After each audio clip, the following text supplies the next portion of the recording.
ये लड़ाई कहाँ ख़त्म होगी है, क्योंकि अमूमन ऐसा हुआ है प्राचीन काल में, पौराणिक वक्त में। हम सब जानते हैं एक राजा आया, उसने दूसरे राजा की निशानियों को मिटा दिया और उसने अपने धर्म की चीज़ें वहाँ पे प्रसारित कर दी। और ये हर धर्म की कहानी है अपनी अपनी। हम जो इतिहास के छात्र हम सब जानते हैं इस चीज़ को। ये लड़ाई कहाँ ख़त्म होगी, जो तस्लीम रहमानी साहब आपसे पूछना चाहते हैं। नहीं सुमित जी, देखिए कोई लड़ाई नहीं है। जो आपने बात कही, हम लोग भी पहली कक्षा से पढ़ रहे हैं कि यहाँ पर मंदिरों को तोड़ा गया, मंदिरों को तहस नहस किया गया, मंदिरों का धन लूटा गया, मंदिरों को तोड़ के वहां पर दूसरे धर्म स्थल बनाए गए। तो आप स्वीकार कर लीजिए ना। अभी तस्लीम रहमानी साहब स्वीकार कर लें कि हाँ वहां पर शिवलिंग है, तस्लीम रहमानी साहब स्वीकार कर लें कि हाँ वहां मंदिर था। ये बात तो फिर कोर्ट में होगी, कोर्ट में चलेगी, मामला तो कोर्ट सुन रहा है। वहां भाजपा तो हुई नहीं है, ना कोई सरकार गई है। लेकिन तस्लीम रहमानी साहब अगर स्वीकार कर लें, मुझे बोलने दीजिए प्लीज।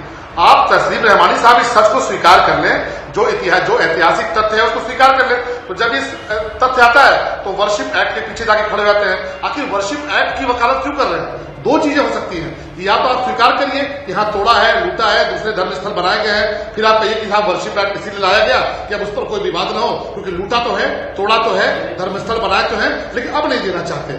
आप एक तरफ कहते हैं नहीं साहब कोई तोड़फोड़ नहीं हुई, कोई बदलाव नहीं हुआ, ये तो पहले से मस्जिद थी, ये तो पहले से हमारा धर्मस्थल था। फिर आप कहते हैं वर्शिप एक्ट कह रहा है कि नहीं साहब छोड़ नहीं सकते। दोनों चीजें नहीं हो सकती। आप वर्शिप एक्ट का हवाला सिर्फ इसलिए देते हैं क्योंकि आपको ये पता है कि इतिहास में क्या हुआ है। और मैं तो कहता हूं सर्वे का विरोध किस बात का भाई? ऑनरेबल कोर्ट की देखरेख में सर्वे शुरू हुआ। 26 साल पहले भी कोर्ट ने आदेश दिया था, लेकिन वहां संख्या बल के आधार पर सर्वे नहीं होने दिया।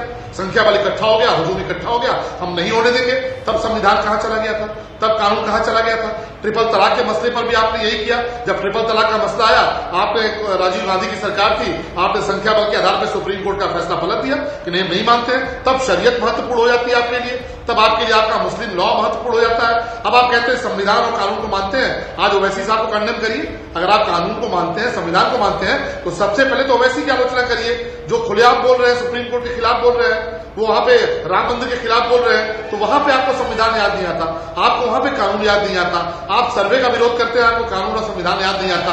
और जब आपको लगता है कि नहीं साहब हम आपको बचाना है, तो आप संविधान और कानून की बात करते हैं। रहमानी जी जवाब दीजिए। संविधान और कानून को मानने वाले लोग हैं ये। रहमानी जी जवाब दीजिए। देखिए, जब सूट करता है तब 1991 के एक्ट के पीछे खड़े बात निकलेगी तो बहुत दूर तलक, बात निकलेगी तो बहुत दूर तलक जाएगी। बातों बातों में तेरा नाम भी ले आएगी, काफ़ी तवील नज़्म है। मैं इसीलिए सवाल जो किया था शरद बजी से, कहाँ तक? फिर कल ये सवाल भी उठ सकता है कि जब मुसलमानों का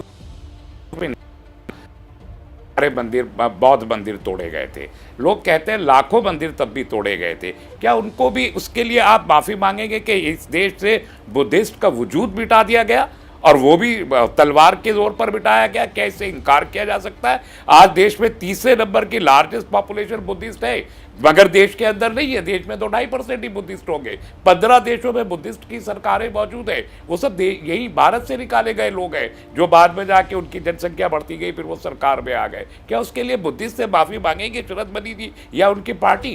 तो ये एक लंबा प्रोसीजर है। इसलिए मैंने पूछा था कि कहाँ तक जाएंगे। जहाँ तक काशी विश्वनाथ मंदिर की बात है, जो मैं कह रहा था कि बातों बातों में तेरा नाम भी ले आएंगे, मुझे बताइए काशी विश्वनाथ, मैं अकेले एक मंदिर की बात कर रहा हूँ, यहाँ पर एक मंदिर को तोड़ा गया था, इसमें कोई दो राय नहीं है। मैं झूठ बोलने का आदी नहीं हूँ, चाहे मेरे खिलाफ ही सच क्यों ना जाता हो। वो तोड़ा गया था, लेकिन क्यों तोड़ा गया था, इस सवाल का भी जवाब मिलना चाहिए साथ में। और क्या वो उस वक्त सही नहीं था? कच्छ की रानी की लाश कहाँ से मिली थी, इस सवाल का भी जवाब मिलना चाहिए। और क्या जो खंडित करे एक मंदिर को, एक मस्जिद को, या किसी भी इबादत गाह को, क्या वहां पर उन खंडित करने वालों को वहां से हटाया नहीं जाना चाहिए?